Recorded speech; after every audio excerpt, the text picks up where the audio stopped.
کیا آپ جانتے ہیں کہ جس پتنگ کو آپ خوشی سے ہوا میں اڑاتے ہیں اس کی ڈور کا سرا تاریخ کے ایک ایسے تاریخ باب سے جا ملتا ہے جسے 300 سالوں سے بڑی ہوشیاری سے چھپایا گیا ہے۔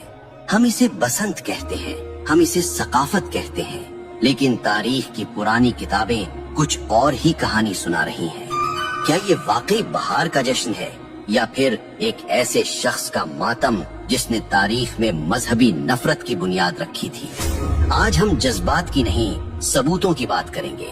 آج ہم تاریخ کے اس بند دروازے کو کھولیں گے اور آپ کے سامنے وہ حقائق رکھیں گے جو شاید آپ سے ہمیشہ چھپائے گئے۔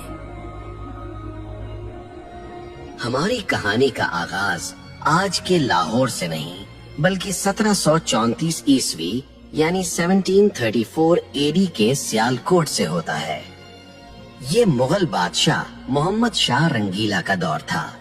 سیالکوٹ کے ایک مدرسے میں مسلم اور ہندو بچے ساتھ پڑھتے تھے۔ تاریخی کتابوں کے مطابق ایک دن بچوں میں بحث چھڑ گئی۔ مسلم بچوں نے اپنی روایات کی بات کی تو جواب میں ایک ہندو طالب علم حقیقت رائے نے کچھ ایسے الفاظ کہے جو انتہائی گستاخانہ تھے۔ اس نے نعوذ باللہ نبی کریم صلی اللہ علیہ وسلم کی لخت جگر سیدہ فاطمۃ الزہرا رضی اللہ عنہا کی شان میں نازیبا کلمات کہے۔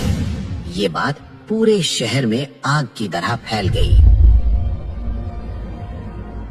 یہ واقعہ کوئی افسانہ نہیں ہے، اس کے ثبوت تاریخ کی مستند کتابوں میں موجود ہے۔ لالا سوہن لال سوری جو سکھ دور کے سرکاری مورخ تھے، انہوں نے اپنی کتاب عمدۃ التواریخ کی جلد اول میں اس واقعے کو تفصیل سے لکھا ہے۔ اسی طرح مشہور مصنف گنیش داس وڈیرا نے اپنی کتاب چار باغ پنجاب میں اس گستاخی کا ذکر کیا ہے۔ معاملہ حاکم لاہور زکریا خان کے پاس گیا۔ ہزاروں کا مجمع عدالت کے باہر موجود تھا۔ شہر کے قاضی نے فتویٰ دیا کہ اس جرم کی معافی صرف ایک صورت میں ہو سکتی ہے کہ حقیقت رائے اسلام قبول کر لے، لیکن اس نے انکار کر دیا۔ قانون کے مطابق اسے سزائے موت سنائی گئی اور تاریخ بتاتی ہے کہ جس دن حقیقت رائے کو سزا دی گئی وہ بسنت پنچمی کا دن تھا۔ اب یہاں یہ جاننا ضروری ہے کہ بسنت پنچمی اصل میں ہے کیا۔ ہندو تقویم کے مطابق یہ بہار کی آمد کا پہلا دن ہوتا ہے۔ بسنت کا مطلب ہے بہار اور پنچمی کا مطلب ہے 5واں دن۔ یہ دن علم اور فن کی دیوی سرسوتی کی پوجا سے منسوب ہے۔ اس دن ہر طرف زرد رنگ نظر آتا ہے۔ لوگ زرد کپڑے پہنتے ہیں اور پیلے پکوان بناتے ہیں کیونکہ زرد رنگ سرسوں کے کھلتے ہوئے پھولوں اور زندگی کی علامت سمجھا جاتا ہے۔ لیکن سن 1741 کی اس بسنت نے ایک نیا رخ اختیار کر لیا۔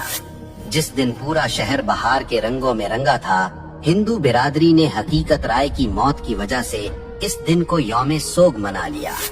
کہا جاتا ہے کہ اس کی یاد میں انہوں نے آسمان کی بلندیوں کی طرف پتنگیں اڑانا شروع کی تاکہ اس کی روح کو خراج تحسین پیش کیا جا سکے اور یہ پیغام دیا جائے کہ ایک معصوم کی روح آسمانوں کی وسعتوں میں آزاد ہے۔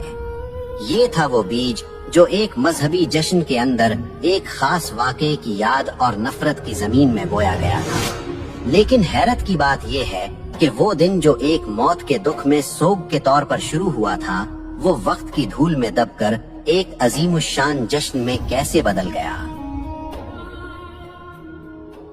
وقت کا پہیہ گھوما اور پنجاب میں سکھوں کی حکومت قائم ہو گئی۔ یہ مہاراجہ رنجیت سنگھ کا دور تھا۔ رنجیت سنگھ نے دیکھا کہ بسنت کا تہوار لوگوں میں مقبول ہے۔ انہوں نے اس مذہبی سوگ کو ایک شاہی میلے میں بدل دیا۔ تاریخی ریکارڈز بتاتے ہیں کہ مہاراجہ ہر سال اس تہوار پر لاکھوں روپے اس زمانے کے پتنگوں اور انعام و اکرام پر لٹا دیتے تھے۔ یہیں سے مسلمانوں نے بھی انجانے میں اسے محض ایک کلچرل ایونٹ سمجھ کر منانا شروع کر دیا۔ وہ بھول گئے کہ اس کی بنیاد کہاں رکھی گئی تھی۔ پھر 1849 میں انگریز برٹش راج آ گئے۔ انہوں نے دیکھا کہ یہ میلہ مقامی لوگوں کو مصروف رکھتا ہے تو انہوں نے اسے اور ہوا دی۔